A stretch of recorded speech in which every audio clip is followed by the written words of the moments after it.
अगर मैं आपको बताऊं कि एक इंडियन 35 से 40 साल तक काम करता है और करोड़ों कमाता है, उसके बाद भी वो कभी रिच नहीं बन पाता, तो प्रॉब्लम ये नहीं है कि वो कम कमा रहा है। प्रॉब्लम ये है कि वो सेम फाइनेंशियल मिस्टेक्स बार बार कर रहा है, जिससे कि वो वेल्दी और रिच नहीं बन पा रहा है। तो मैं इस वीडियो में आपको बताऊंगी कि क्यों 90% इंडियंस कभी भी वेल्दी और रिच नहीं बन पाते, और सबसे इंपॉर्टेंट आपको क्या करना है ये मिस्टेक्स अवॉइड करने के लिए। हेलो एवरीवन, मैं हूँ C Vidhu Duggal and welcome to my channel tax with C Vidhu. हम हर दिन सैलरीड एम्प्लॉयज़, बिजनेसमैन और प्रोफेशनल से मिलते हैं जो हर महीने 1, 2 या 5 लाख तक कमाते हैं, पर फिर भी स्ट्रगल करते हैं वेल्थ क्रिएट करने में। तो लेट्स अंडरस्टैंड वो हैबिट्स जो आपको वेल्दी बनने से रोक रही हैं। तो पहला रीजन है लाइफस्टाइल इन्फ्लेशन। तो मान लीजिए आपकी 20,000 की इनकम या सैलरी बढ़ती है पर मंथ, तो अब जैसे ही आपकी इनकम बढ़ती है आप अपने खर्चे उससे कहीं ज्यादा बढ़ा लेते हैं, जिसे कहते हैं लाइफस्टाइल इन्फ्लेशन।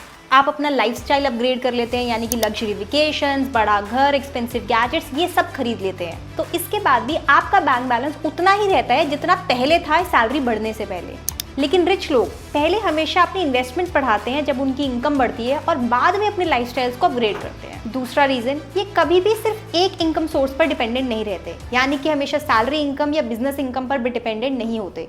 इनके मल्टीपल सोर्सेज ऑफ इनकम होते हैं, जैसे कि रेंटल इनकम, डिविडेंड, शेयर्स। ये अलग अलग जगह इन्वेस्ट करते हैं ताकि ये अपना पैसा सही तरीके से पार्क कर सके और एक पैसिव इनकम को जनरेट कर सके।